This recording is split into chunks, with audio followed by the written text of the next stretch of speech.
네, 2026년 3월 26일. 오늘 시장 정말 정신없었죠? 한마디로 퍼펙트 스톰이었습니다. 이 복잡하고 혼란스러운 상황의 핵심만 딱 짚어드릴 테니까요. 바로 시작해보겠습니다. 자, 이 숫자 마이너스 3.22%. 이게 오늘 우리 코스피를 딱 한 단어로, 아니 한 숫자로 요약하는 겁니다. 시장이 얼마나 큰 충격을 받았는지 바로 알 수 있죠. 오늘은 어떤 순서로 살펴볼 거냐면요. 먼저 오늘 시장이 왜 이렇게 급락했는지 간단히 요약하고 구체적인 숫자로 한번 볼게요. 그리고 가장 중요한 하락의 두 가지 이유를 깊게 파고들 거고요. 이어서 누가 팔고 누가 샀는지, 또 업종별로는 분위기가 어땠는지, 마지막으로 핵심 정리와 전망까지 쭉 훑어보겠습니다. 네, 첫 번째 순서입니다. 오늘 시장 정말 한마디로 퍼펙트 스톰이었어요. 전혀 예상치 못했던 기술적인 충격이랑 또 지정학적인 긴장감, 이 두 가지 악재가 정말 한꺼번에 시작을 덮쳤습니다. 그래서 결론이 뭐냐? 코스피는 3% 넘게 그냥 폭락해버렸고요. 환율은 또다시 1,500원 선을 뚫고 올라가 버렸습니다. 투자자들 마음이 얼마나 불안했는지 보여주는 거죠. 자, 그럼 이 난리통 같았던 하루를 구체적인 숫자로 한번 들여다보겠습니다. 감으로만 알던 걸 숫자로 보면 더 와닿으실 거예요.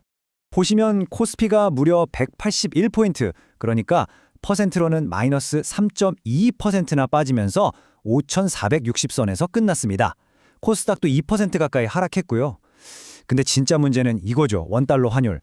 하루 만에 7원 넘게 오르면서 1,507원을 찍었어요. 이건 시장의 위험 신호가 아주 그냥 빨갛게 켜졌다는 뜻입니다.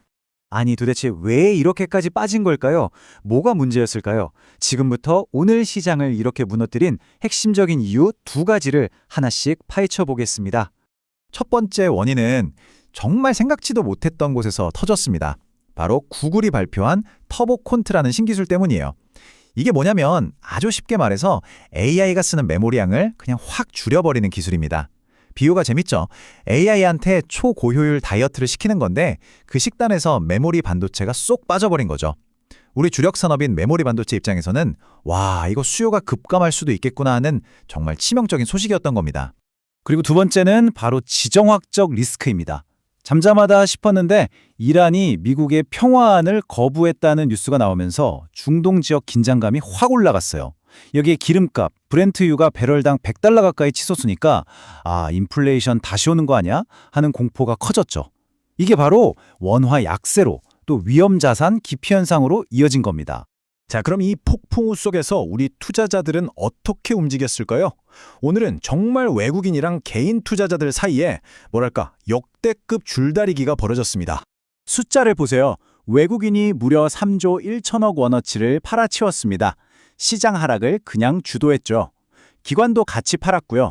근데 정말 놀라운 건 이 엄청난 물량을 개인 투자자들이 거의 다 받아냈다는 겁니다. 무려 3조 600억 원을 순매수했어요. 정말 대단하죠.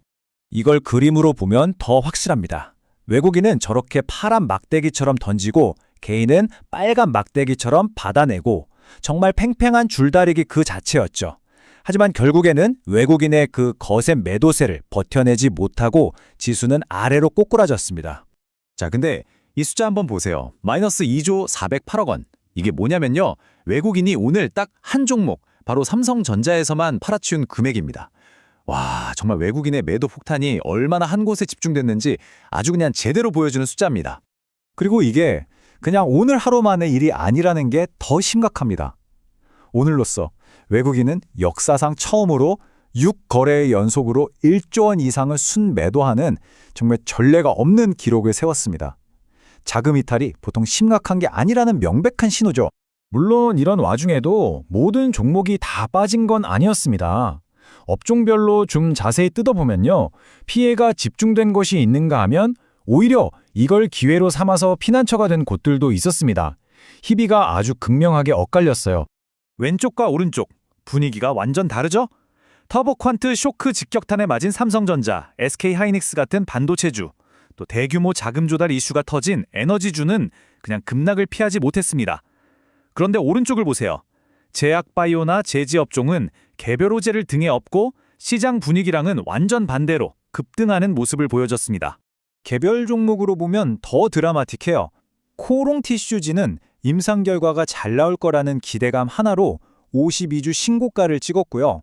반대로 하나솔루션은 2.5조 원 유상증자 수직의 주주들 가치가 희석될 거라는 우려 때문에 18%나 폭락했습니다.